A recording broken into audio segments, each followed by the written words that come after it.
Quelle heure il est là? Le micro, ça y est, il est pris en haut. Il est 6h moins. Le micro en haut, il est mis. On va commencer le petit cours là. Le cours de Messilat Yesharim, le sentier de la rectitude. Nous avons ici avec Rabbi Haïm et Rabbi Yehuda. Nous allons essayer de continuer notre programme. Cette fois-ci, je vais faire un petit live pour faire profiter directement des gens qui sont de chez nous, qui nous écoutent, qui nous suivent, assidus. Be'ezrat Hashem. Nous sommes dans le cours de Messilat Yesharim, le sentier de la rectitude. Voilà, c'est bien comme ça. Donc le sentier de la rectitude, c'est le livre de Rabbi Moshe Haïm Lotsato, qui était un très grand tzaddik, un grand kabbaliste et décisionnaire halachique. Il a écrit plusieurs ouvrages de mystique juive. Et il a écrit à la fin de sa vie son livre qui est le plus célèbre, qu'il a fait connaître le plus, où il a emmagasiné là-bas ce que nous avons besoin selon la science de la vie. Qu'est-ce qu'on a besoin de... Alors pour définir le message Shalim en deux mots, Bitul Hara, c'est-à-dire tout le texte qu'il apporte des sages, du Talmud, du Midrash, c'est pour dire qu'il faut annuler le mauvais qu'il y a en nous, le mauvais penchant qu'il y a en nous. Voilà. Donc maintenant, il a préfacé, nous sommes dans le premier chapitre, la clarification du but de l'homme dans ce monde. Et là, nous sommes dans l'argumentation.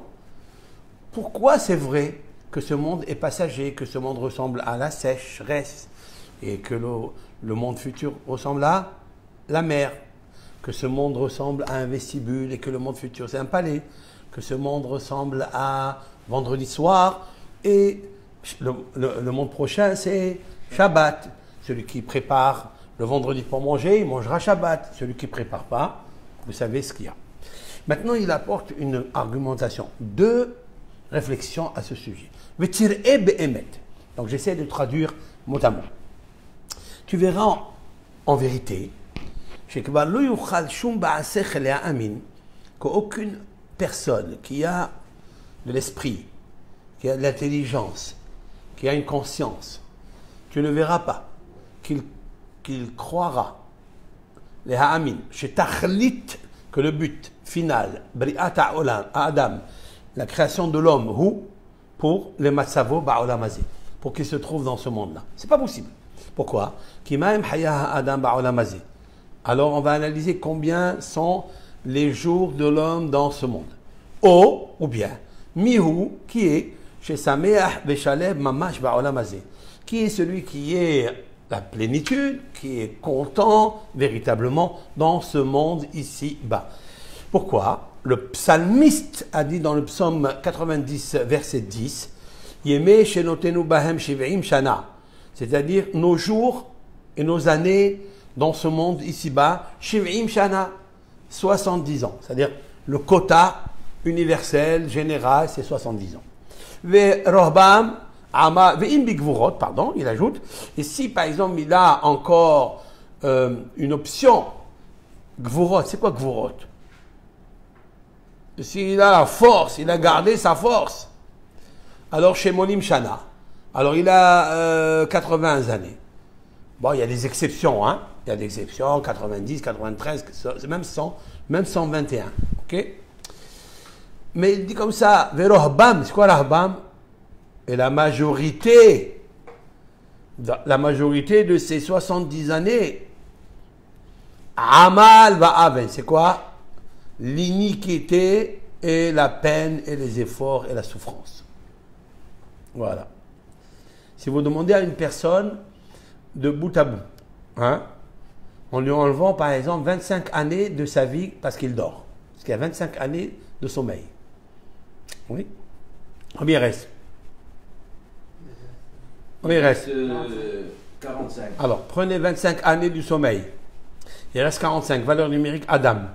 45 années, tu lui dis, qu'est-ce que tu fais? Tu manges, tu bois, tu dors. Mais la majorité, c'est quoi? que de la peine, que des efforts, que des souffrances, que des maladies, que des soucis. Il vit l'enfer à cause de l'autre. En fait, l'enfer, c'est l'autre. Toute sa vie. Alors, à quoi ça sert ce monde alors? Voilà, le roi David, il nous a dit déjà. Maintenant, il ajoute, Ramhal, Rabbi Moshe Hamlo Sato, ajoute, Ehad mini elef, un parmi 1000. Un, Loïmatse, tu ne trouveras pas. Shiarbeha olam lohanaot veshalva amitit. Que ce monde lui procure une satisfaction complète, véridique. Aucun.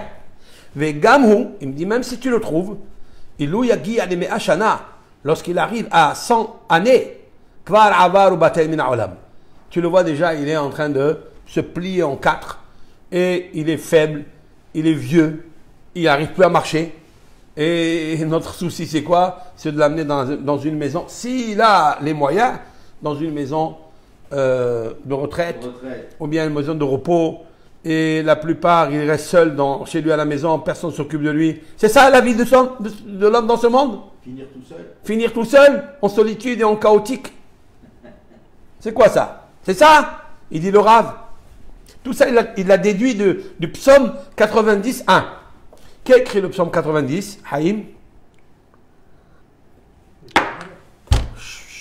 Qui? Moshe Rabbeinu, d'où je sais. Ben, il commence par Tefila le Moshe Isha Elohim. Moshe Rabbeinu, il a déjà calculé que combien il a vécu Moshe Rabbeinu? 120 années. Et quand même, qu'est-ce qu'il dit dans le psaume? Que les jours de l'homme dans ce monde, le quota, en général, c'est 70 années. Et la majorité de ces 70 années, c'est que de la souffrance et de l'iniquité. Ok. Mais non, il continue. Velord. Maintenant, il amène un deuxième argument qui est très puissant. Et celui-là, j'aime plus que le premier. Le deuxième, je le désire, je le savoure. J'aime ça. Il dit comme ça. Velord. Il dit, encore une preuve. Chez Im Tachlit Briata Adam. Car si la finalité de la création de l'homme dans ce monde, les Solecha Olamazé, c'était pour qu'il vienne pour profiter dans ce monde, qui fait ici. Lo hayat sarich. Il n'avait pas besoin.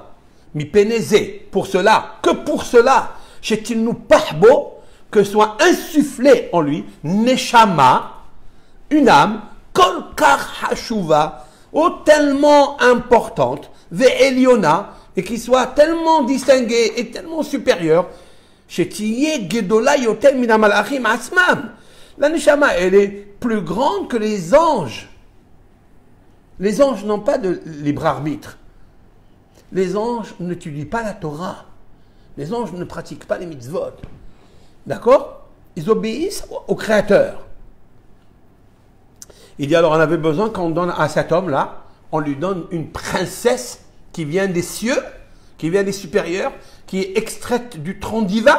J'ajoute des mots, hein? Qui est extraite du tronc divin. On n'avait pas besoin de ça. Alors il dit, à plus forte raison. Pourquoi? Chez Kosheken, a fortiori, car l'âme ne trouve aucun plaisir, aucune satisfaction dans tous les délices de ce monde. Elle n'aime pas ça. La Neshama n'aime pas les délices de ce monde.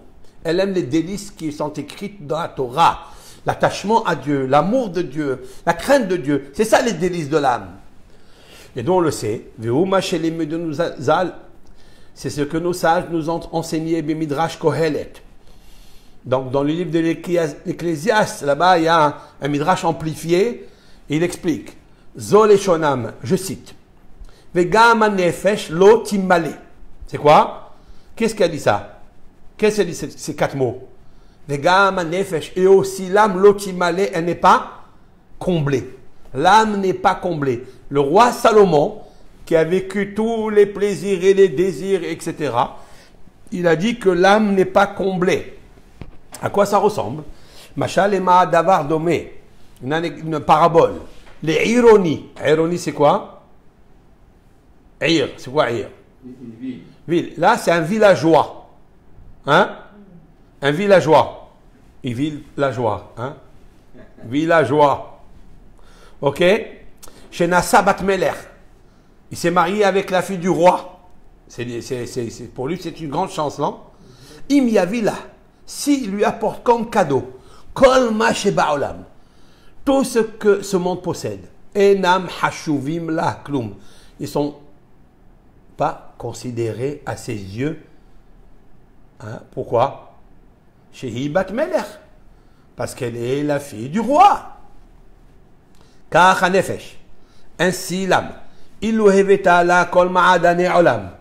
Si tu lui amènes, même si tu lui amènes tous les plaisirs et désirs de ce monde, enam klum la, ils ne valent rien pour elle. Lama, pourquoi? Shehi mina elyonim, parce qu'elle est extraite des supérieurs. Elle est extraite de Akadosh Baruch Hu, de l'Éternel lui-même. Alors qu'est-ce que tu... D'accord? En fait, c'est qui le villageois et c'est qui la fille du roi? D'après ce que vous avez compris. La Neshama, c'est la fille du roi. Oui. La Neshama, c'est la fille du roi. Et c'est qui le villageois? Le corps. C'est le corps. Le corps humain, il a envie de désirer, il a le plaisir, il a envie. Alors il dit à la Neshama, viens, on s'associe les deux. Moi, je vais te faire kiffer, je t'amène dans tel et tel endroit, tu vas t'éclater. La Neshama lui dit, mais qu'est-ce que tu m'amènes dans ces endroits-là? Mais qu'est-ce que tu me fais là? Moi, je suis une reine, je n'ai pas besoin de toi. Et en plus, je suis dégoûté de ce que tu m'amènes. Je ne veux pas. C'est pour ça d'ailleurs, les Mekobalim, les Kabbalistes expliquent que quand une personne, elle a tellement kiffé qu'elle est descendue dans les profonds des abîmes, il a fait descendre sa Neshama avec lui. La Neshama, elle a envie de partir. C'est ce qui explique que les personnes qui... Dieu préserve, Dieu sauve le monde entier de ça, qui se suicident. Pourquoi une personne se suicide? Elle tue son corps. Pourquoi? Quelle est la raison du suicide? Qu'est-ce qu'il y a? Il dit, j'en peux plus. Pourquoi tu n'en peux plus? Continue à kiffer. Mais parce qu'il a vu, qu'il a dit, je vais kiffer, je vais boire de l'eau, mais c'est de l'eau salée. Quelqu'un qui a soif, il boit de l'eau salée. Qu'est-ce qu'il a envie? Encore de boire de l'eau salée. Et encore de boire, et encore de boire, et encore de boire. Ce monde, tu lui apportes tous les plaisirs, même les eaux sucrées. Mais ils ne sont pas sacrés pour la Neshama. D'accord? Donc à ce moment-là, quand la Neshama elle voit ça, elle se dégoûte. Elle dit, mais qu'est-ce que tu me fais là? Je ne veux pas m'associer avec toi. Laisse-moi tranquille. Donc elle commence à le perturber. Parce qu'elle est Mina Elyonim. Cette Bat Melech. C'est puissant le Midrash Kohelet ici. C'est tous ces plaisirs, un âme kloum là, pas seulement qui sont rien, mais les mots Esset.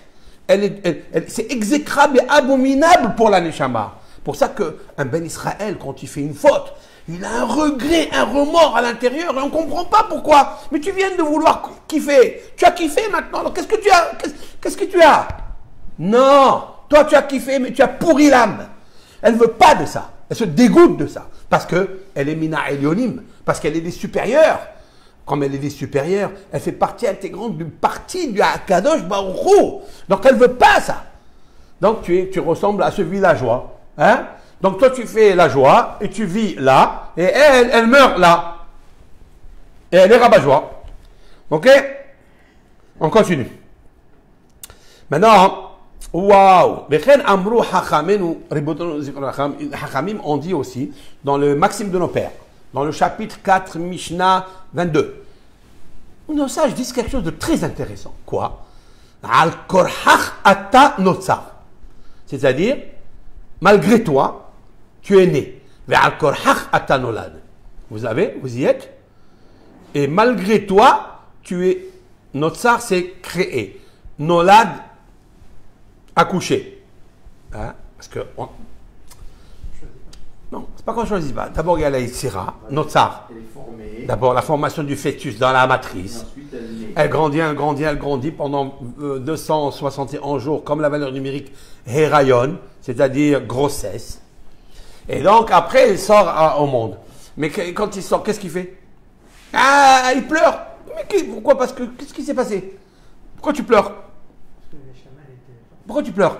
Pourquoi un bébé il sort, il pleure? Pourquoi? Parce qu'il n'est pas content. Pourquoi il n'est pas content? Parce que le Neshama, il a amené une Neshama, une associée qu'elle ne veut pas ce monde. Elle ne veut pas. Mais on lui dit, Allah Neshama, Dépensé. obligé. Tu es obligé de venir dans ce monde. Malgré lui. Malgré lui. C'est pour ça qu'il pleure. Alors il dit, les paroles du Ramchal, quelle beauté. L'âme n'aime pas du tout ce monde. Elle ne l'aime pas, elle le déteste. Voilà, il le dit. Et la adraba mo'e, c'est des mots qui me reviennent parce que je l'ai étudié au moins, je ne sais pas combien de fois j'ai étudié ce livre-là. Et la adraba mo'e, elle le déteste. Waouh! Vous avez compris? Si on demande à l'Aneshama, tu aimes ce monde? Quelqu'un on entend, oui, bien oui. Quelle est la réponse que nous avons? Oui, eh bien je kiffe. Non, mais c'est pas ça. L'Aneshama, c'est pas elle qui répond, ça. L'Aneshama, si tu l'écoutes bien, si tu as de la jugeote, tu as de l'esprit, elle te dit, je ne veux pas. Ça me dégoûte, ça. Je veux pas. Et le corps, lui, il a envie, il croit qu'il lui fait plaisir. Elle veut pas. Waouh. Imken. Alors si c'est ainsi, Vadaï. Alors Akadosh Baruch Hu, toi, le miséricorde, pourquoi tu l'as amené ici? Imken Vadaï lo haya boré a boré Itbarach Bria. C'est sûr et certain, l'intelligent de Hachem Itbarach, il n'aurait pas créé une créature qui est la Neshama, les Tahlit, pour un but, qui est contre son plein gré. La Neshama, elle ne veut pas. Tu l'amènes ici. Ah, pourquoi tu l'as amené alors? Donc c'est sûr et certain que Dieu, il avait une idée derrière ça. Quoi? Et là, briato chez l'Adam. Chez l'Adam, les matzavo ba'olam abahi. La création de l'homme dans ce monde ici, c'est pour sa situation. Ba'olam aba. Pour le monde à venir. Ve'alken. Et c'est alors, maintenant il dit, elle lui a été donnée beau à l'intérieur de lui, Neshama Zot, cette âme extraordinaire. Pourquoi? Car c'est pour elle que tu dois travailler. Un homme, il doit travailler pour la Neshama qu'il a à l'intérieur de lui, pour la remplir, pour l'amplifier, pour la remplir de lumière, pour qu'elle soit avec plus d'amour à Hachem. Parce que des fois, il te la donne petite et à toi, grâce aux bonnes actions, grâce au travail universel que tu contre le Yitzhara, tes mauvais penchants, tu l'as fait briller et elle monte. Et plus tu l'as fait briller, c'est pour elle que tu l'as fait briller. Pourquoi? Parce que tu lui fabriques, tu lui construis, tu lui édifies une place dans le monde futur. Mais c'est quoi le monde futur? Il y a des milliards et des milliards de niveaux. Selon le niveau de brillance que tu lui donnes à l'Neshama, alors elle est contente, elle est heureuse. Et d'ailleurs, elle t'aime. La Neshama, quand tu lui donnes, tu lui fais plaisir. Lorsque tu voiles le mal et tu la dévoiles, alors elle met un voile. Hinuma, elle met le voile de la mariée pour aller rencontrer son roi, son père, puisqu'elle est Batmeler. Elle est la fille du roi. Alors il dit, c'est ça qu'il dit Ramchal, c'est pour elle que tu dois travailler. Ouba, et grâce à elle, Yuchal Ha'adam, l'homme pourra, je sais pas comment on dit, les kabel asachal bimkomo uzmano, pour recevoir la récompense bimkomo, dans son endroit. Eh, quel endroit? Comment il s'appelle? Oui, mais quoi? Quelle est ta place? Quelle est ta place? À personne. Ça c'est à toi. Il va le dire après, il va le dire. Uzmano, et en son temps, quand tu as quitté ce monde-là, chez Loïe Davanim As, il dit qu'il ne faut pas qu'il y ait quelque chose, Nim'as, dégoûtant, El Nishmato Ba'olamazé. Ne fais pas quelque chose que tu vas dégoûter ton âme dans ce monde. Et là, Adraba, et au contraire, Ne'ehav, aimer, Venehmad, désirer, Mimena d'elle. Mais c'est pas shoot. Il dit c'est quelque chose de simple. Voilà pourquoi Kadosh Baruch Hu, il nous a mis cette belle Neshama magnifique pour comprendre les mitzvot. Maintenant, nous sommes où là? Il dit une fois on sait ça, on a pris connaissance, parce que tout le but de l'homme c'est de prendre connaissance avec une conscience super conscience. D'accord? Ça s'appelle la bina, pas la sagesse, la bina, c'est qu'il a compris des choses merveilleuses, que l'âme elle est descendue pour l'aider à le faire monter un peu plus dans l'endroit pour profiter dans son olam haba. Il dit maintenant qu'on a compris cela, Navin Miyad. Waouh! Une fois que tu as compris que la Neshama ici, elle ne veut pas que tu lui offres des choses.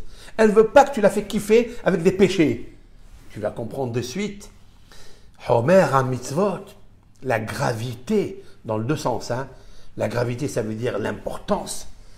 Et les commandements, les lois, les mitzvot, les statuts, les commandements, les mishpatim, les ordonnances de Dieu, pas seulement la foi, les mitzvot, asher alenu, que nous, veikara avoda, et la préciosité ou l'importance à avoda du service, asher biadenu, que nous avons entre nos mains. Ça veut dire nous avons entre les mains quelque chose à faire, il ne faut pas le négliger. Kihine, car voici, Elehem Emsaim, ce sont les moyens, Hameviim Otanu, ce sont les moyens, c'est-à-dire les mitzvot, les commandements, tu mets les téphilines tous les jours, tu vas à la prière tous les jours, tu fais la tzedaka, tu étudies la Torah, tu embrasses la mezouza, tu mets tous les mitzvot du Shabbat. Tout ça, qu'est-ce que c'est? C'est eux qui nous amènent, El Hashlemut Amiti, à la perfection véridique. Hashem il Adam, car sans eux, lo yusag klal. Vous écoutez ce qu'il dit le Rav? Sans les mitzvot dans ce monde, tu ne peux pas atteindre la proximité de la Shekhinah, de l'omniprésence, de la lumière divine. Tu ne peux pas. Tu ne peux pas la percevoir du tout. Mais Oulam. Cependant, Yadoua, il est connu qui en atachlit magia. Il dit ce but ne peut être atteint illa mikoah, seulement par la force, kibbutz, du rassemblement, hein, de la réunion, kol amsaim, tous les moyens, Hashem Tseu, que l'Éternel nous a donnés, va Hashem Shimmeshu le'agio, et ceux qui ont servi pour arriver. D'accord? Il dit comme ça, et selon la puissance des moyens et de leur service, ainsi, la résultante, les résultats que tu auras, ben si quelqu'un, par exemple, il étudie la Torah avec beaucoup de transpiration, il étudie sans s'occuper de quelque chose qui est autour de lui, il est mitiagéa, c'est-à-dire quelqu'un qui fait des efforts, quelqu'un qui met de la transpiration au moment de l'étude, et là, au moment où il étudie, il est mort. Le monde entier est mort pour lui. Personne ne peut le déranger. Et il s'est occupé de faire plaisir à la princesse de Dieu. C'est qui la princesse de Dieu? C'est la Torah. Et qui la princesse que Dieu lui a mis? C'est la Neshama. Il a pris sa Neshama, il a dit au corps, écoute-moi bien toi. Toi tu vas rester quelques minutes, on fait un accord. Il parle au corps, il dit je fais un accord avec toi. Je te donnerai bien à manger. Mais pour que ce manger-là, que tu puisses me laisser étudier bien la Torah. Ne me dérange pas. Voilà. Comme un gamal, comme un chor, un bœuf ou un âne. Si tu veux qu'il travaille bien et qu'il te fait des résultats corrects et avec succès, qu'est-ce qu'il va faire? Donne-lui bien à manger. Laisse-le bien dormir. Ne le fatigue pas autre que. Donne-lui des belles orges, de l'orge. Des fois même du blé si tu en as. Donne-lui du foin, donne-lui tout ce qu'il veut. Et après, il prend le joug sur lui et il travaille convenablement. La Neshama, elle peut parler au corps et elle lui dit, écoute, on va faire un accord. On est d'accord? Je vais te donner à manger convenablement. Je vais te donner à te reposer 6 heures le soir. Les repas, je te fais. Mais s'il te plaît, que tous ces repas doivent être consacrés pour l'étude de la Torah. Par exemple, ou bien quelqu'un, il vient et il met les téphilines. Et il prépare ces téphilines le matin. Et il va à la tefila Betsibour. Et il fait la tefila. Et il répond au Kaddish. Il fait le schéma. Il fait ses mitzvot comme un lion. Et il met toute sa tête dedans. Son cœur dedans. Les résultats, vous les verrez très très très vite. Les résultats, ils sont là. Ils sont à la porte. Ils sont devant toi. Ils sont. C'est ce qu'il dit. Selon la puissance des moyens et comment il les a utilisés, ça veut dire ici la ferveur, l'intention, la kavana, ainsi sera le but, c'est-à-dire la finalité qui va naître de ça. Écoutez ça. Et la plus petite différence, chez Imatse Be'em Sa'in, qui se trouvera dans les moyens, quelqu'un y met quelques moyens, très peu, et même quand il a mis les téfilines, il s'est servi avec nonchalance. Ken tibahen toldato bevirhur. Il dit ainsi, on remarquera les résultats avec une clarté certaine. Behagia zmana tachlit, lorsqu'arrivera le moment de recevoir la récompense. Hanolad mikibutz kulam kamoshkatati. Ça veut dire, vous avez compris? Ça veut dire que si quelqu'un, il fait les mitzvot, au lieu de le faire à 90%, il les fait à 20%, eh bien, le résultat, tu vas le voir. Ta neshama, elle va pas monter très haut. C'est toi, en fait, par la kedusha, la sainteté qu'il y a dans les mitzvot, quand tu obéis à Hachem, tu fais les mitzvot, la sainteté qui émane des mitzvot, c'est vrai que la sainteté, elle émane des mitzvot? Bien sûr. Comment c'est marqué ça? C'est marqué que la sainteté émane des mitzvot, émerge des mitzvot. C'est la résultante des mitzvot. Où c'est marqué? Dans toutes les bénédictions. Baruch Ata Hashem, source de bénédiction Hashem, l'Éternel, le Maître du monde, Asher Kideshanu bemitzvotav, qui nous a sanctifiés avec ses commandements sanctifiés. Donc c'est la neshama qui se sanctifie. Alors il dit, donc tu le verras, Vezebarur, et soit, il dit c'est clair, hein, cherche pas à comprendre. Mais Ata, maintenant, Vadaihu, Shadikduk, maintenant, il est certain, Shadikduk, c'est-à-dire la précision ou la minutie, Shidukdak, que doit être faite la mitzvot ve'avoda, au sujet de l'accomplissement des mitzvot, des bonnes actions, ve'avoda, et le service intérieur de la prière, le cœur. Mukhrah, il est obligatoire. Shiye betachlit adikduk. Waouh. Je vais vous dire quelque chose. Allez, il le dit. Ka'asher, parce que c'est dans ma tête ça. Il dit là l'exemple.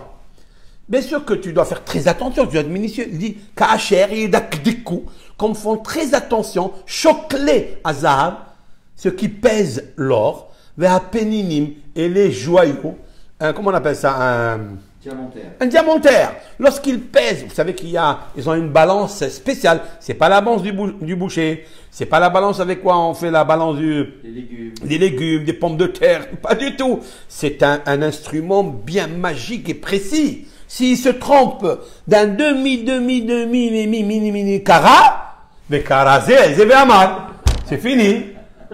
Hein? C'est un carat, hein? Mais carasé. Si un petit peu, il s'est trompé, ou bien il a volé le client, ou il s'est fait voler. Peu importe. Donc c'est sûr et certain qu'ils achètent des balances précises, shlemot. Il y a une perfection. Il dit parce qu'ils sont très chers. Ce sont des objets qui coûtent, des objets très chers. Il dit la même chose. Il dit la mitzvah, elle est la même chose, parce que la mitzvah, elle est chère. C'est le plus beau encore. On est en train de comparer à un joyau. C'est toi qui dois le garder. Avec les soucis qu'il y a. Peut-être quelqu'un t'a vendu comment on appelle ça, un diamant faux. Ouais, le Isserara, tu sais ce qu'il fait le Isserara. Il te vend des diamants, mais tous ils sont faux.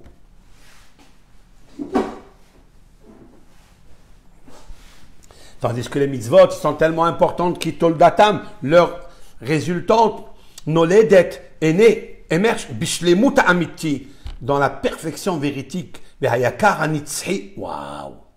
Qu'est-ce qu'il ajoute là? Vehayakar anitzhi, ça veut dire la chose la plus précieuse, éternelle. Même si tu es milliardaire en diamants, mais c'est que ce monde. Et eux, même si on va dire, oui, tu as acquis quelque chose qui est à toi. Ok, mais toi, tu ne t'appartiens pas à toi. Quand tu seras sous le toit du cercueil, qu'est-ce que tu fais? Toi et toi. Qu'est-ce que tu fais? Eh bien, tu es pends-toi. Eh bien, pends-toi. Eh bien, tiens, Molo. Par contre, quand tu fais les mitzvot, sur Ramhal, quelle puissance! Quelle puissance, Ramhal, ici. Il m'a donné quelque chose, là. Il m'a fait briller mon âme, là.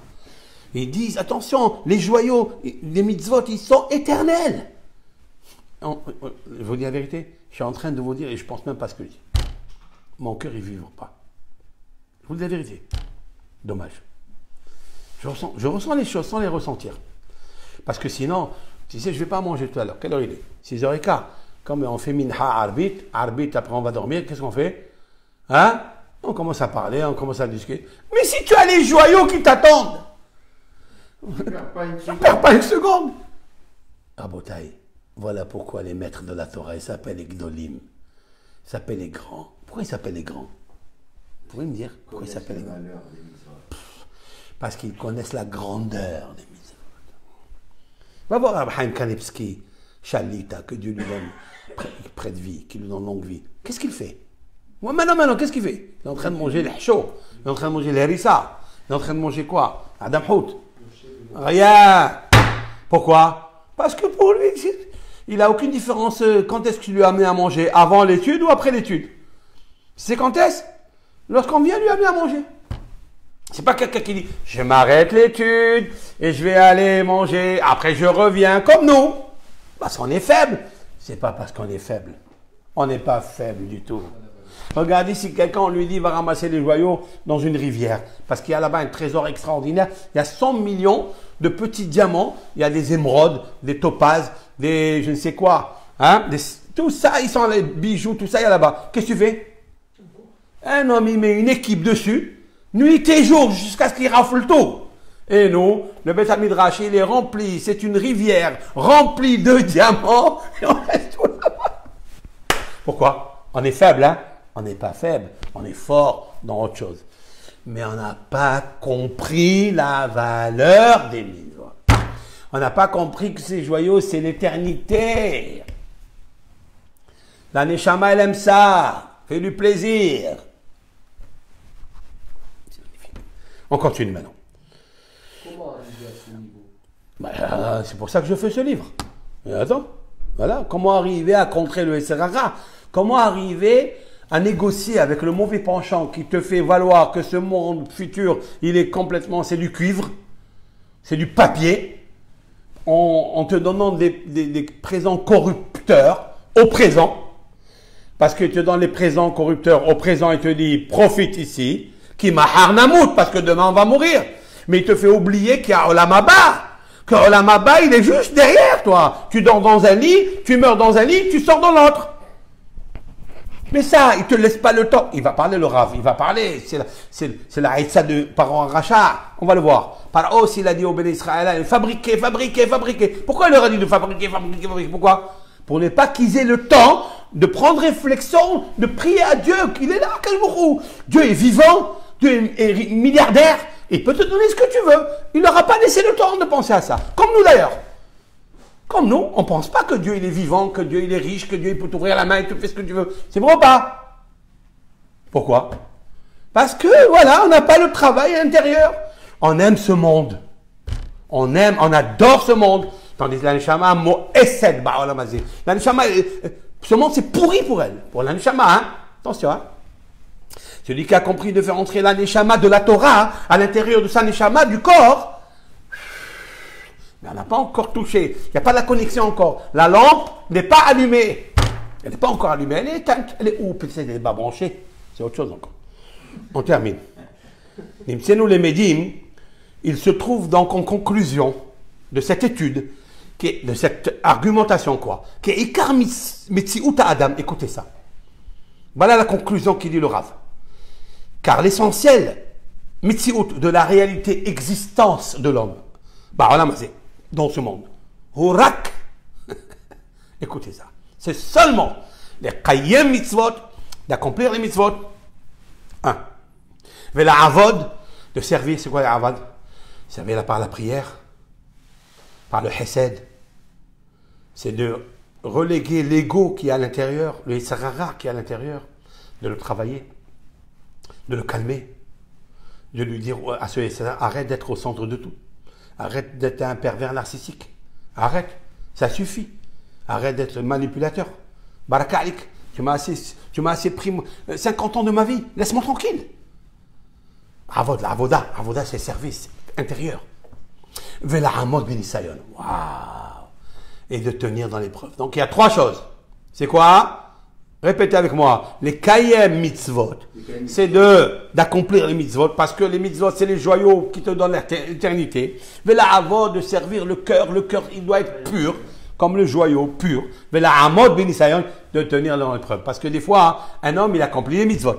Un homme, il fait la prière. Mais quand il arrive l'épreuve, quand il se réveille le crocodile de la vengeance, quand il se réveille le tigre de la convoitise, lorsqu'il se réveille le renard de la jalousie, lorsqu'il se réveille,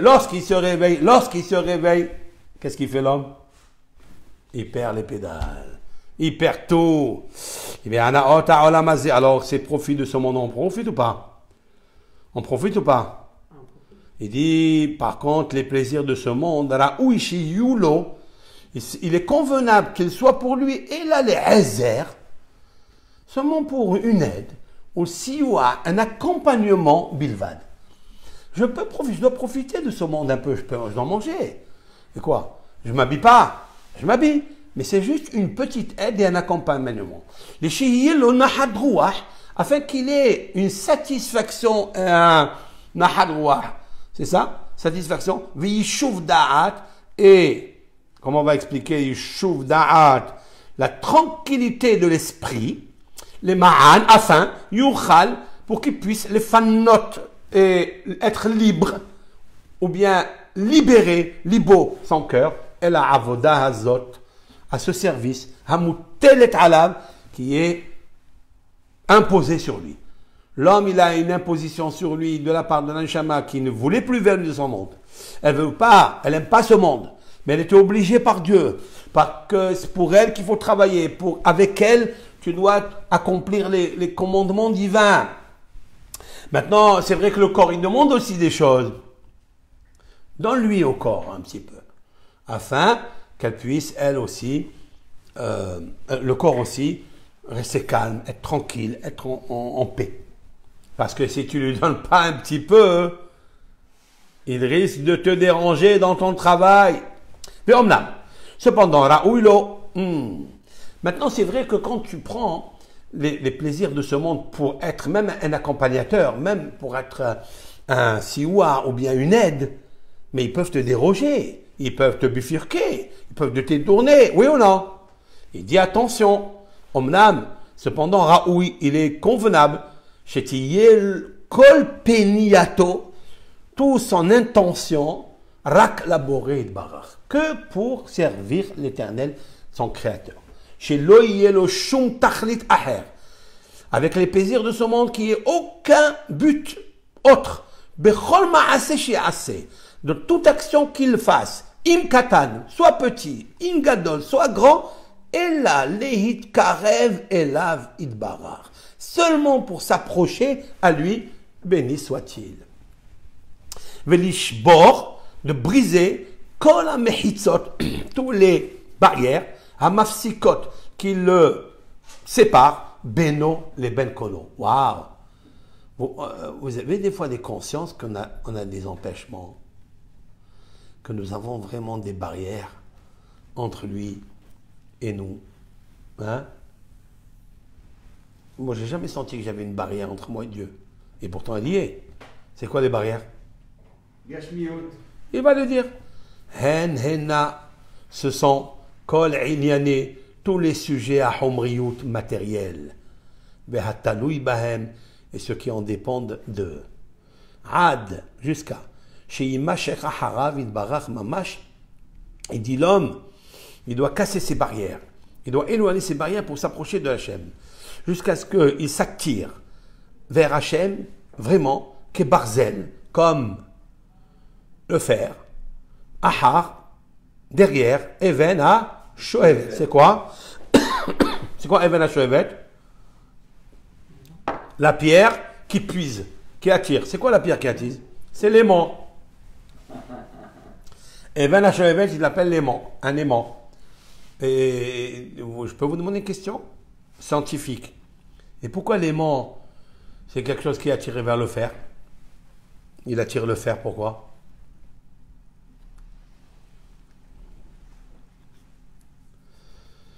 C'est magique, non? Pourquoi l'aimant, il attire le fer? Vous savez pourquoi? Non. Parce que l'aimant, c'est aussi du fer, mais il n'est pas fini. Le fer avec le fer, ouais, ils ne s'attirent pas un avec l'autre. Ils ne savent pas faire. Le fer et le fer s'attirent ensemble? Non. Ils ne se collent pas ensemble. Pourquoi? Parce qu'il est fini. Il est complet. Quand il est complet, ça y est. Tandis qu'un aimant, il n'est pas encore terminé de devenir fer.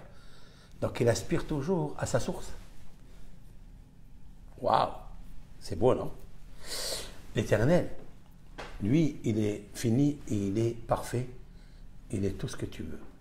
Mais l'homme, il est infini. Il n'est pas fini, oui? Et donc, la créature est attirée vers la source, sa créateur. Parce qu'il n'est pas encore fini. Il a envie de se coller à son créateur.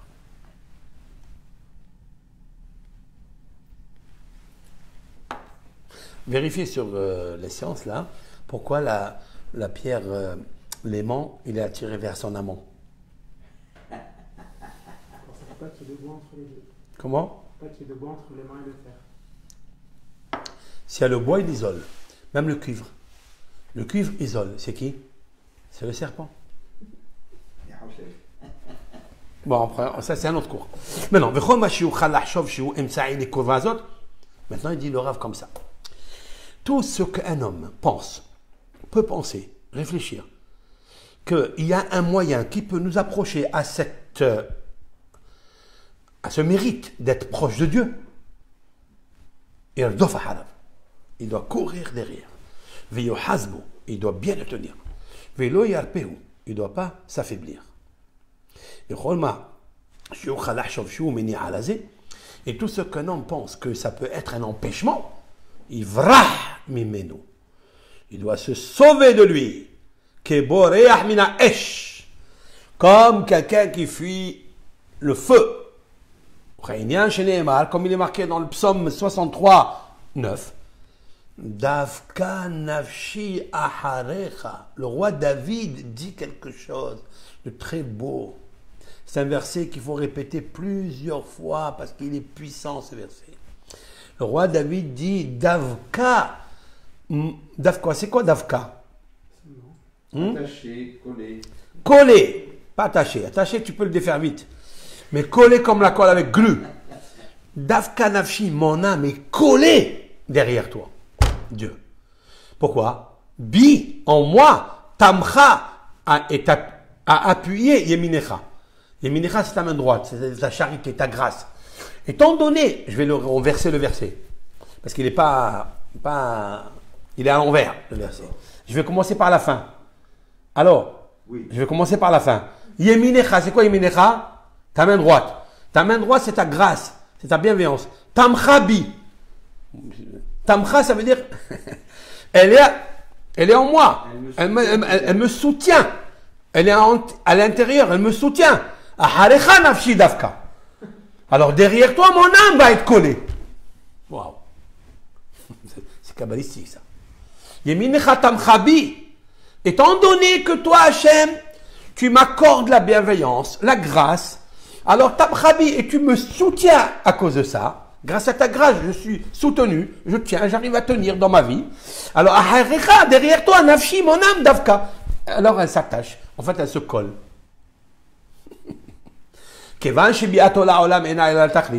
Waouh. Et là, il me fait réveiller quelque chose. Les sarara, il nous fait tromper tout. Il me balbelle autant, il nous trouble.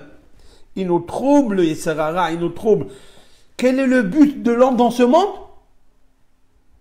C'est ça. Ce qu'il vient de dire le roi David dans Samer Gimel Tet, le psaume 63, verset 9. Étant donné que la grâce, tu m'as envoyé la grâce, et elle me soutient.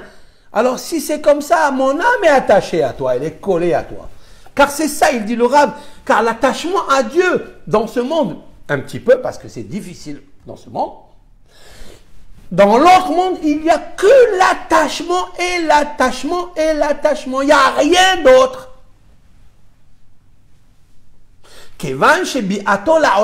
Puisque la venue de l'homme dans ce monde, Ena, elle est là seulement les tachlit azé, pour ce but. C'est-à-dire, il le dit, des haïnou, c'est-à-dire les hasig pour atteindre, et hakurva, la proximité, hazot, celle-ci, bemaleto nafsho, lorsqu'il fuit, fait fuir son âme, mikol moneha ou mafsideha, de toutes les barrières qui l'empêchent et qui la font perdre. Je ne vais pas terminer avec le mot perdre. Ok? Alors, voilà. Donc, le but de l'homme dans ce monde, maintenant, on a compris bien comme il faut, c'est l'attachement à Kadosh Baruch Hu. Mais si tu ne peux pas, parce qu'il y a beaucoup d'inconvénients, il y a beaucoup de choses qui vont, ce sont les plaisirs matériels, ce sont ceux que tu vois dans la rue, ce sont tous les feux d'artifice qu'il y a, le Serara, c'est les femmes, c'est les honneurs, c'est les honneurs, et tout l'argent, c'est les protocoles, les disputes, tout ce que tu vois qui peut t'éloigner de cette proximité, éloigne-toi. Éloigne-toi de la guerre, éloigne-toi des disputes, éloigne-toi le maximum. Et tout ce que tu vois qui va aider, tu as une veuve, tu as un orphelin, tu as un homme qui a besoin, tu as un malade, prie pour lui. Ça, rapproche-toi, parce que ça t'approche à ça. Continue un peu. Mais et voici. Après qu'on ait su, c'est clarifié, et c'est nous, chez nous, amitat, la véracité, ce grand principe. Yeshlanu l'achkor. Maintenant, il nous faut analyser, scruter, al-peratav, sur ces détails. Les filles madrigotehem, selon les niveaux. Mithilat adavar ve'atzofo. Depuis, attention, le Rav, c'est pas il est tellement précis. Chaque mois, lui, c'est un monde. Depuis le début jusqu'à la fin. Nous, qu'est-ce qu'on fait, nous, Rabotai, chers amis? On fait quoi, nous? Nous, on prend le train en marche. Nous, on est comme les pauvres. Nous sommes, il a dit Rabbi Israël Salanter, ce grand maître, il a dit, nous sommes comme les pauvres. Si quelqu'un il tape à la porte d'une maison le jour du Shabbat, vendredi soir, il n'a pas de quoi manger, il tape, oui, et il rentre à l'intérieur, et il les trouve en train de manger la soupe. Qu'est-ce qu'il lui donne? La soupe. S'il est en train de manger le dessert, il n'y a plus rien. Prends le dessert. Oui, au milieu, à la fin, tu viens au début, tu te régales. Depuis le début jusqu'à la fin, la maîtresse de maison, elle a tout préparé avec précision, avec soin. Tu vas tout profiter. Nous, on prend là où ça va, on prend. Ça va pas, ça. Donc les détails, tu ne les connais pas. La règle générale, tu ne la connaîtras pas. Lui, il dit, il faut connaître selon les détails et les niveaux, et du début jusqu'à la fin. Rabbi Pinhas ben Yair, on va le voir, comme il les a orchestrés ou organisés, Rabbi Pinhas ben Yair, puisque c'est sur lui que le Rav il va fonder tout le livre avec l'aide de Hachem. Dans son discours, dans sa poésie qu'il a amené ou qu'on a amené dans la préface, les voici. Hazehirut, c'est quoi? Voilà le premier échelon. C'est une échelle. La vigilance. Hazehirut, la vigilance. Il va faire un pérec dessus magnifique. Hazerizut, c'est quoi? Le zèle. Hanikiyut, la sobriété, pas la propreté. La propreté, c'est pour une table, pour une toilette, pour une cuisine. Propre, monsieur propre. Mais ici, c'est la sobriété. Naki. On peut dire aussi c'est la nekiyut de la neshama. La propreté de la neshama. Non, la propreté, non, on ne dit pas. C'est pas, la neshama, c'est spirituel. C'est pas matériel pour dire propreté. Nekiyut, c'est sobre. La sobriété. Aperichut, c'est quoi aperichut? C'est la séparation de ce monde, des matériels. C'est-à-dire de ne se servir du matériel que pour ce que l'âme a besoin, l'indispensable. Tahara, la pureté. C'est quoi la pureté? De quoi la pureté? Tahara, c'est du corps. C'est que le corps, il faut qu'il soit sain. Il faut qu'il soit sain. D'accord? Tu ne peux pas mettre les tefilines en ayant envie d'aller aux toilettes. D'accord? Tahara. Hasidut, la piété. Ha'anava, l'humilité. Irat het, la crainte du péché. Hakedusha, la sainteté. Et maintenant, nous allons les décortiquer, les clarifier un à un avec l'aide du ciel. Bracha ve'hatzlacha à tout le monde. Kol tov lachem. Voilà. Merci à ceux qui ont participé avec nous en live. Ce n'était pas un live prévu, mais Dieu l'a prévu et l'a vu de près. Alors que Hachem Barach vous aide. Vous savez combien de minutes vous avez gagné dans ce live? Vous avez gagné des milliers et des milliers de mitzvot. Des diamants incommensurables. Bracha ve'atzlacha.